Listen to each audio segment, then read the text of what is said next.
बगैर जन्नत नहीं मिलेगी। रोजा साल के 1 महीना तुमको रोजा रखना, फास्टिंग करनी है ताकि पेट बीमारी से बचे, तेरा सीना कुदूरत से पाक हो और तुझको हेल्थ मिले और तू एक जन्नती जिंदगी गुजार और रूहानियत और तज़किये नफ्स का सामान हो जाए। जो नमाज पढ़ेगा, रोजा रखेगा, हज करेगा, ज़कात देगा, पढ़ाई करेगा, गरीब और मिस्कीनों की मदद करेगा, वो दुनिया में दिल नहीं लगाएगा।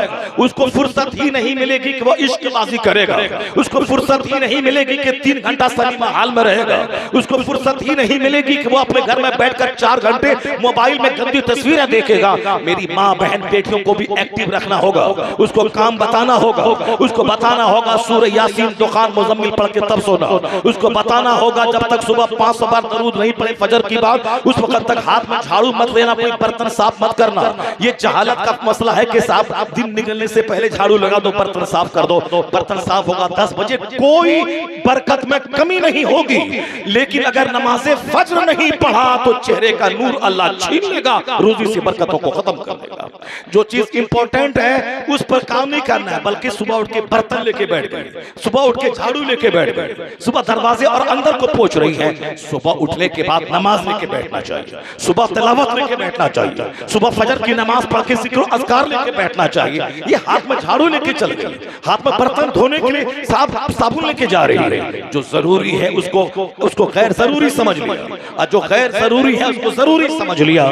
जो इस्लाम इतने सारे फराइज़ और वाजिबात के बीच में हमें मसरूफ रखना चाहता है, चूंकि जो फालतू बैठेगा उसके दिमाग में गंदा ख्याल आएगा, जो फालतू बैठेगा उसके दिमाग में फजूल बातें आएगी, निगेटिव ख्याल आएगा। लेकिन जो वर्क में लगा रहेगा, फजर, जोहर, असर, मगरिब वर्क में लगा रहे, जो रोजा वर्क में लगा रहे, हज वर्क में लगा रहे, गरीब और मिस्किनों की खिदमत वर्क में लगा रहे, 8-10 घंटे बच्चा हमारा पढ़ता रहे, वर्क में लगा रहे। जो वर्क में लगा रहेगा उसे फालतू मोबाइल चलाने का मौका नहीं मिलेगा, दिमाग में गंदा ख्याल नहीं आएगा। शौहर बाहर में है, यहाँ उसकी बीवी घर में मोबाइल चला रही है, उसके दिमाग में तो गंदा ख्याल आएगा, वो वसवसा आएगा। शौहर रहे दिल्ली, पंजाब, अमेरिका, यूरोप में, यहाँ तो बदकारियां होंगी, नौकर के साथ, पड़ोस के छोकरों के साथ ज़िनाकारियां होंगी। अगर कोई काफिर का चेहरा मिल गया तो फिर उसके साथ भाग के दीन, इस्लाम, मजहब सब छोड़ करके काफिरों के साथ भाग जाएंगे।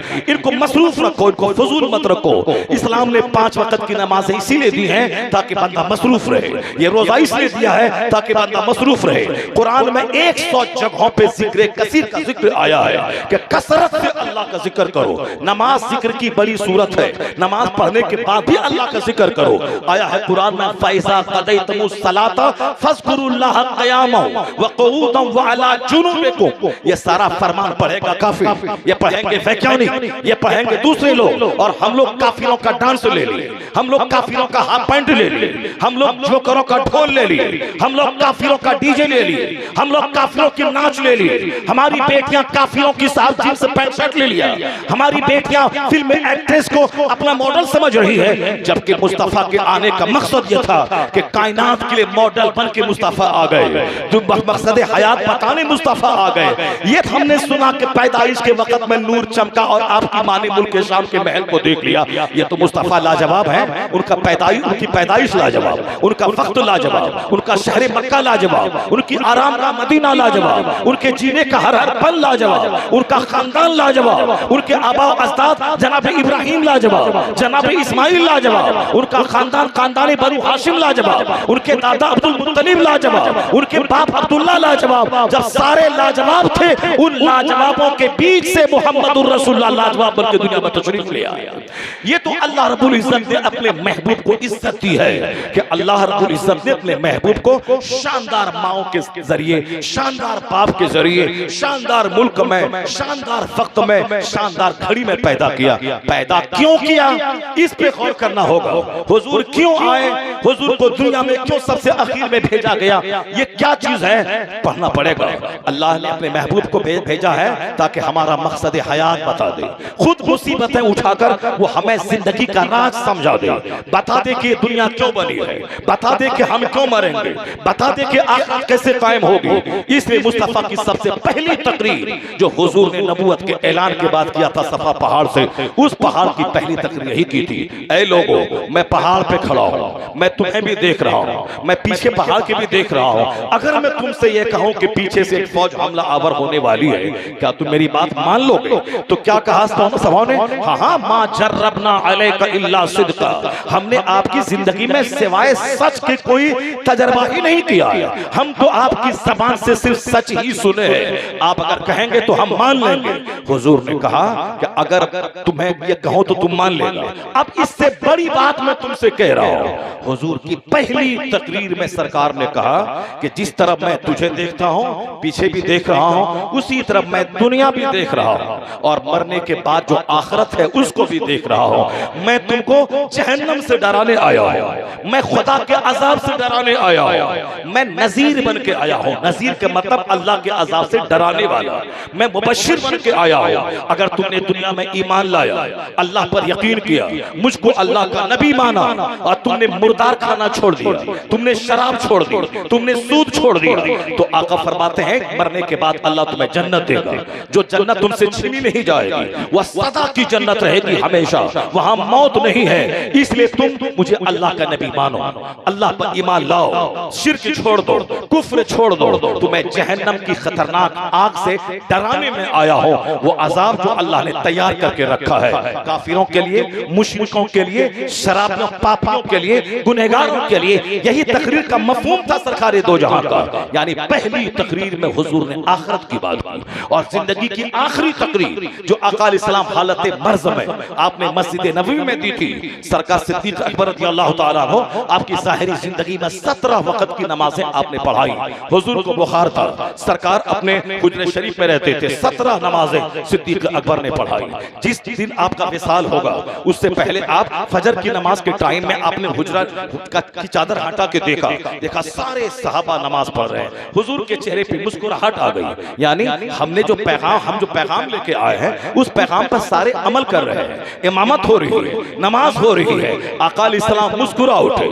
सहाबा फरमाते जब मैंने पलट के देखा तो देखा सरकार का चेहरा ऐसा चमक रहा है जैसे कि बादल की ओर से कोई चांद निकला हो। आकाल इस्लाम सहारे से वो चल के मस्जिद आए, सिद्दीक अकबर पीछे हटने लगे, आपने कहा मत हटो। आप सिद्दीक अकबर के पीछे पहलू में आप बैठ गए, नमाज मुकम्मल की सिद्दीक अकबर ने। उसके बाद सरकार सहाबा की तरफ माइल मुतवज्जे होकर आपने तकरीर की थी। उस तकरीर में भी हुजूर ने यही कहा था, मैं तुम्हें अल्लाह के अजाब से डराता हूं, तुम अल्लाह पर ईमान लाना, मेरे बाद तुम कुफ्र करने मत लगना, आपस में एक दूसरे को ज़बह करने मत लगना, इख्तिलाफ को इंतशार में मत पड़ना, अल्लाह के हुकूक का ख्याल रखना, हुकूकुल इबाद का ख्याल रखना। ऐसी तकरीर मुस्तफा ने की, सारे लोगों की पलकें ठीक गई। पहली तकरीर और आखिरी तकरीर, और दरमियान में जब भी हुजूर ने जुमा के दिन मस्जिद नबवी से खिताब किया, आखिरत की बात, जन्नत की बात। ये दुनिया आरजी टेम्पररी है, आज है कल खत्म हो सकता है, कल फजर के बाद तेरी मौत का ऐलान हो सकता है, कल सुहर के बाद तुम्हारी मौत का ऐलान हो। सरकार मस्जिद नबवी की तामीर कर रहे हैं, जो 2 या 3 बच्चों की जमीन थी, आपने पैसे दे के वो जमीन खरीदी, उसके बाद उस जमीन पे मस्जिद नबवी की तामीर हुई, जो आज दुनिया की सबसे बड़ी मस्जिद हराम के बाद है। मस्जिद नबवी शरीफ में आपने उस तामीर के वक्त में खुद पत्थर उठाया, पत्थर उठाते वक्त आप यही कहते थे, अल्लाहुम्मा ला ऐश इल्ला ऐशुल आखिरा, आराम नहीं है मगर आखिरत का आराम, आराम नहीं है मगर जन्नत का आराम। क्या मतलब? आज हमारे घर में साहब 24 घंटे गुजर जाते हैं, एक दिन भी ना आखिरत का चर्चा है, ना अल्लाह के अजाब का चर्चा है, ना हम हिसाबो किताब का चर्चा है, ना कब्र का चर्चा है। इसीलिए हमारे बाल बच्चे ठेठ हो गए, हमारे बाल बच्चे पापी हो गए, हमारे बाल बच्चे काफिरों की तरफ माइल हो गए। इनके नजदीक अमिताभ बच्चन इनका मॉडल है, इनके नजदीक धोनी इसका मॉडल है, इनके नजदीक कोई नेता इसका मॉडल है, इनके नजदीक कोई साइंटिस्ट इसके लिए मॉडल है। जो कि चर्चा जिसका होगा उसकी मोहब्बत दिल में पैदा होगी। चर्चा यहाँ खिलाड़ी का है, प्लेयर का है, एथलेटिक्स साहब पहलवानों का है, चर्चा साहब फुटबॉल मैच का है, चर्चा वर्ल्ड टूर्नामेंट का है। तो बच्चों का दिमाग खेल की तरफ है, चर्चा माल का है, चर्चा पैसे का है, चर्चा फैक्ट्री का है, चर्चा मॉल का है, चर्चा जमीन की खरीदारी का है, चर्चा पैसा कमाने का है। इसलिए बच्चों के दिमाग में पैसा कमाने का जुनून चढ़ गया है कि हमें भी मालदार बनना है, हमें भी पैसा कमाना है। तो अब चर्चा यहाँ पैसे का है तो पैसे का जुनून चढ़ गया, चर्चा फिल्म का है तो फिल्म का जुनून चढ़ गया, चर्चा नेतागिरी का है तो पॉलिटिक्स का जुनून चढ़ गया, जबकि कुरान शरीफ हदीस में आया है अल मरउ मअ मन अहब, a man will be with those whom he loves, आदमी उसके साथ होगा जिससे वह मोहब्बत करता है। और बुखारी में आया है कि जो जिससे ज्यादा मोहब्बत करता है उसका चर्चा वो ज्यादा करता है, चर्चा ज्यादा करता है। तो मोहब्बत सबसे ज्यादा मुस्तफा से होनी चाहिए ताकि घर में चर्चा सबसे ज्यादा नबी का हो, नबी की सीरत का चर्चा,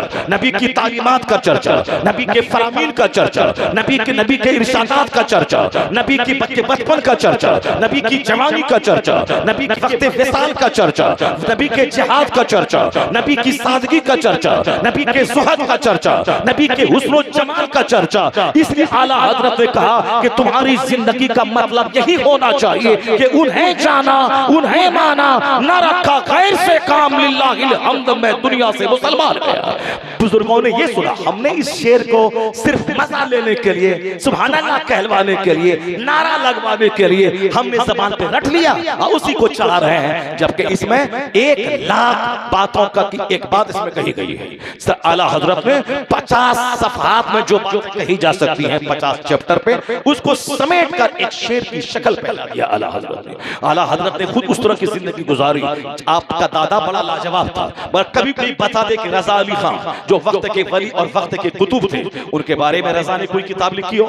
रजा अली खान बहुत बड़े कुतुब थे। भाई बरेली की गली आज तक गवाह है कि रास्ते से गुजर रहे हैं, एक हिंदू तवाइफ ने आपके ऊपर रंग डाला, होली का जमाना था, आपका जवान मुरीद वो चढ़ के उसको मारने के लिए कोठे पे चढ़ने लगा, लेकिन आपने क्या कहा? मत मारो, उसने मुझको रंग दिया है, अल्लाह ताला उसको रंग देगा, अल्लाह ताला उसको रंग देगा। चंद मिनट के बाद वो तवाइफ नीचे आई, हजरत के पांव पे गिर के तौबा इस्तिगफार करके कलमा पढ़ के मुसलमान हो गई। हजरत ने उस नौजवान से उसका अक्द कर दिया, उसको बदकारी और ज़िना से हमेशा के लिए बचा दिया, कुफ्र से बचा दिया। कहा था अब उसने हमको रंग दिया है, अल्लाह उसको रंग देगा। ये बोली कुतुब की बोली है, मगर कभी आला हजरत अपने दादा के बारे में कोई किताब नहीं लिखी कि मेरा दादा लाजवाब था, मेरा दादा कुतुब था। ज़िमनी तौर पर चर्चा कहीं आ गया तो लिख दिया। आपके वालिद अपने जमाने के सबसे बड़े मुफ्ती थे हिंदुस्तान के, लेकिन आपने उन पर कोई बायोग्राफी पे किताब नहीं लिखी कि मेरा बाप का बचपन ऐसा, जवानी ऐसी, बुढ़ापा ऐसा, मौत ऐसी, हज ऐसा,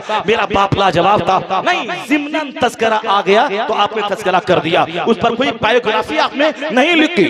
न दादा का चर्चा, न बाप का चर्चा, न अपने परदादा आजम खां का चर्चा जो अपने जमाने के वली कामिल थे। चर्चा जब भी कलम उठाया है मुस्तफा की अजमत का चर्चा, हुजूर के इल्म गैब का चर्चा, सरकार के इख्तियारात का चर्चा, सरकार के मोजज़ात का चर्चा, सरकार की तालीमात का चर्चा। और जब भी ज़बान खोला है इस्लाम का चर्चा, पैगंबर इस्लाम का चर्चा, हुजूर की अजमत का चर्चा, सरकार पे होने वाले हमलों का दिफा, तहफ़्फ़ुज़ नामूस रिसालत में सारी जिंदगी का एक लम्हा रज़ा ने लगा दिया। सिर्फ 2 घंटा सोते थे, बाकी पूरे 22 घंटे ज़रूरियात से फारिग होकर सिर्फ मुस्तफा की अज़मत का डंका बजाने में लगे रहते थे। उसकी दलील आज उनकी सारी किताबें मौजूद हैं। फतवा रज़िया गवाह है, तर्जुमे कुरान गवाह है, हक़ाइक़ बख्शिश गवाह है, अल-अम्न वल उला गवाह है, किफ़ुल फ़क़ीहिल फ़ाहिम गवाह है। उनकी जो 1000 के करीब किताबें हैं वो किताबें गवाह है कि रज़ा ने इस्लाम की अज़मत का डंका बजाया, नबी किया, सरकारे दो जहां की सीरत बयान किया, हुजूर की रिफ़त बयान किया, हुजूर का चर्चा किया। तो आज अल्लाह ने उसका इनाम ये दिया कि नबी करने वाला रज़ा अल्लाह ने सौदागरान से उठाकर इज्जत के उस आसमान पे पहुंचा दिया कि अमेरिका में रज़ा, हॉलैंड में रज़ा, श्रीलंका में रज़ा। ऐसा लगता है कि वादी रज़ा की कोहे हिमालय रज़ा का है, जिस समय तो देखिए वो इलाका रज़ा का है। A man who dedicates his life for the sake of Allah, Allah gives him name, Allah gives him fame, Allah gives him popularity। जो अपना जीवन अल्लाह के लिए समर्पित कर देता है, अल्लाह उसे शोहरत देता है, अल्लाह उसे मकबूलियत देता है, अल्लाह उसे बुलंदी देता है, अल्लाह उसे इज्जत देता है। तो इस्लाम सिर्फ थ्योरी का नाम नहीं है, इस्लाम प्रैक्टिकल पे जोर देता है, इस्लाम अमल पे जोर देता है। नमाज, रोज़े, हज और ज़कात बेसिक पिलर है, इस्लाम उस पे जोर देता है। उम्दा आदात, उम्दा अखलाक, उम्दा तहजीब पे इस्लाम जोर देता है। जो हदीस मैंने पढ़ी उस हदीस का मतलब यही था। हुजूर ने कहा मुसीबतें जिंदगी में आएंगी, ऐसा नहीं कि जो नमाज पढ़ेगा रोजा रखेगा जो वली होगा जो कुतुब होगा उस पर कोई मुसीबत नहीं आएगी। हुजूर कायनात के मालिक हैं, आपका बेटा आपके सामने मर गया तो हुजूर ने ये नहीं कहा कि मैं तो सारे पैगंबरों का सरदार हूँ, मैं तो अल्लाह का नबी हूँ, मेरा बेटा क्यों मर गया। नहीं, मकसद हयात समझाने मुस्तफा आए थे। तो बेटा के मरने के बाद आंख से आंसू निकल रहा है लेकिन ज़बान खामोश है। हुजूर ने क्या फरमाया, ए इब्राहिम इन्नी बेफिराक का लमहज़ून, मैं तेरी जुदाई से गमगीन हूँ, मेरी आंख आंसू बहा रही है, ऐनी तबकी ऐनी, मेरी आंख रो रही है मगर मेरा दिल अल्लाह के फैसले पर मुतमईन है। मैं ज़बान से ऐसा कुछ नहीं बोलूंगा जिससे मेरा खुदा नाराज हो जाए। क्या मतलब मुसीबतें आएंगी, सब्र करना होगा, खामोश रहना होगा, अलफौल नहीं बकना होगा, तकदीर पर ईमान लाना होगा कि जो कुछ अल्लाह ने लिखा है वह हुआ और जो कुछ अल्लाह ने लिखा है वह होगा। इसलिए ये मत कहना कि लौ काश, मत कहना कि ऐसा कर दिए होते तो ऐसा हो गया होता, ऐसा कर दिए होते तो ऐसा हो गया होता। नहीं, फ़इन लौ तफ्तहु अमल शैतान, मुस्तफा कहते हैं काश, इन केस, अगर, मगर मत बोलना। तकदीर पर ईमान लाना जरूरी है मुसलमान होने के लिए कि अल्लाह ने हमारी रोजी लिख दी है, अल्लाह ने मेरी मौत लिख दी है। इसलिए मोमिन होने से जरूरी है अल्लाह पर ईमान लाना, सारे रसूलों पैगंबरों पर ईमान लाना, क़यामत के दिन पर ईमान लाना, हिसाब किताब पे ईमान लाना, तकदीर पे ईमान लाना, ये जरूरी है। अल्लाह की सारी किताबों पे ईमान लाना। जरा भी शक हुआ कि क़यामत कायम होगी कि नहीं होगी, कौन देखा है, वो काफिर हो जाएगा। क्योंकि मुसलमान बनने के लिए जिस तरह ये दुनिया पे यकीन है उसी तरह इस दुनिया से ज्यादा आखिरत पे विश्वास करना होगा। जैसे ये दुनिया है, रात है, दिन आएगा, सूरज निकलता है, चांद निकलता है, महीना आता है, साल आता है, उसी तरह इससे ज्यादा फैक्ट है कि आखिरत है, क़यामत कायम होगी, हिसाब किताब होगा, हर स्याह सफेद सामने आएंगे और हर नेकी बदी को तौला जाएगा। इस दुनिया से ज्यादा फैक्ट है, उस दुनिया की बात है। जरा भी डाउट और शक हुआ उसमें कि नहीं होगा, इसी दुनिया में जन्नत जहन्नम है, वो सीधे इस्लाम से खारिज हो जाएगा। उसका यकीन खत्म, ईमान खत्म। ये ईमान नाम है यकीन का कि अल्लाह ने जो लिखा है वही होगा। रोजी अल्लाह ने लिख दिया है, मौत अल्लाह ने लिख दी है, बाकी हमको अल्लाह ने कहा है रोजी तलाश करो, हम तलाश कर रहे हैं। अल्लाह ने कहा है जमीन पे फैल जाओ, हम जमीन पे फैल रहे हैं, हम पढ़ रहे हैं, लिख रहे हैं, खेती बाड़ी कर रहे हैं, दुकान में बैठ रहे हैं। तो यकीन करना होगा जैसे अल्लाह रोजी लिखा है, मगर मुझको खेत जाना होगा, कॉलेज स्कूल में पढ़ के नौकरी करनी होगी, उसी तरह अल्लाह जन्नत देगा, मेरे गुनाह को माफ करेगा। लेकिन रोजी देने वाला अल्लाह है तो मुझे खेत और दुकान जाना होगा। उसी तरह अल्लाह बख्शने वाला है मगर मुझको मस्जिद जाना होगा, सजदा करना होगा, नमाज पढ़नी होगी। जिस तरह दुनिया में रोजी देने वाला अल्लाह है मगर मुझको खेत जाना होगा, खलियान जाना होगा, फैक्ट्री जाना होगा, पढ़ना लिखना होगा, कंपटीशन फेस करना होगा, उसके बाद नौकरी मिलेगी तो रोजाना 5 घंटे ड्यूटी पे जाना होगा, रिटायरमेंट तक, तब जाके 2 टका मिलेगा, उससे रोटी खाएंगे, बाल बच्चों को पालेंगे। रोजी देने वाला अल्लाह है मगर तुमको तदबीर करनी होगी। ठीक यही पॉइंट आखिरत के लिए क्यों कमजोर हो जाता है आपका। अल्लाह माफ कर देगा। हम ज़िना करें, शराब पिए, पाप करें, झूठ बोलें, सूद खाएं, गीबत करें, दूसरों की जमीन हड़पें, समाज में लड़ाई झगड़ा करें, कुत्तों की तरह एक दूसरे से लड़ें, समाज में मोहब्बत न करें, एक दूसरों की तकलीफ पे सब्र न करें, एक गाली दी तो 10 गाली दे दें और सब घमंड का पुतला बने और जन्नत हमारे लिए पक्की है। नहीं होगा ऐसा। चले पूरब और पहुंच जाए काबा, नहीं होगा। तू काबा न रसी ए राबी की रहते मी रबी तुर्किस्तान। तू जो रास्ते पे जा रहा है ये रास्ता काबा तक नहीं ले जाएगा, ये रास्ता तो तुर्किस्तान ले जाएगा। ये रास्ता पूरब का है, पश्चिम का नहीं है। यही पैगाम कुरान का, यही पैगाम मुस्तफ़ा का, यही पैगाम हदीस का, यही पैगाम औलिया और सालिहीन की जिंदगी का। बता दें कि हम लोग कहाँ उस पैगाम से हट के अपने अपने हाथ में अलग अलग डफली, अलग अलग रात अला पे हुए हैं। कोई पीर के लिए लड़ रहा है, कोई साहब साथ राधे के लिए लड़ रहा है, कोई साहब अपने अपने इलाके के इलाकायत को लेकर मर रहा है। हुजूर ने तकरीर में कहा था हज्जतुल फतह के मौके पर, अब इस्लाम आ गया है, मैं अल्लाह का पैगाम पहुंचा चुका हूं। अब सुनो, ला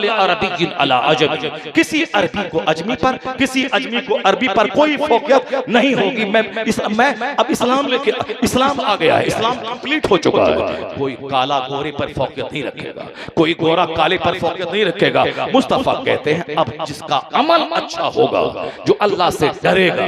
कुरान शरीफ की आयत पढ़ के सुनाई आपने, इन्ना अक्रमकुम इंदल्लाहि अत्काकुम, यानी हुजूर ने फरमाया तुम में सबसे ज्यादा इज्जत वाला वो होगा जिसका कैरेक्टर सबसे ज्यादा अच्छा होगा। यहाँ कोई अपने खानदान के घमंड में पड़ा हुआ है, शेख में डूबा हुआ है, पैठान में मर रहा है, साहब कोई जोलाहा अंसारी को समझ के उसको साहब चारों शाने चित करके उसको हकीर समझ रहा है। ये यहूदी क्रिश्चियन को कहता है काफिर है, या क्रिश्चियन यहूदी को कहता है काफिर है। सूरह बकरा में आया है, कालतिल यहूदु लैसतिन नसारा अला शै, यहूदी कहते हैं कि नसरानी कुछ नहीं है, काफिर है। व कालतिन नसारा लैसतिल यहूदु अला शै, और नसरानी कहते हैं यहूदी काफिर है, 0/0 है, कुछ नहीं। ये कुरान शरीफ में आया है। यहूदी कहते हैं नसरानी 0 और नसरानी कहते हैं यहूदी 0, या दोनों को जब मौका मिलता है एक दूसरे को काट देते हैं। जर्मनी का हिटलर 30 लाख यहूदियों को ज़बह कर दिया, जब मौका मिला ज़बह कर दिया। और इन यहूदियों को जब मौका मिलता है ये यहूदी क्रिश्चियनों को ज़बह कर देते हैं। लेकिन एक कौम मुस्लिम जो एक दूसरे को 0 और काफिर कहता है, वो आज हमें मिटाने के लिए दोनों एक हो गया है।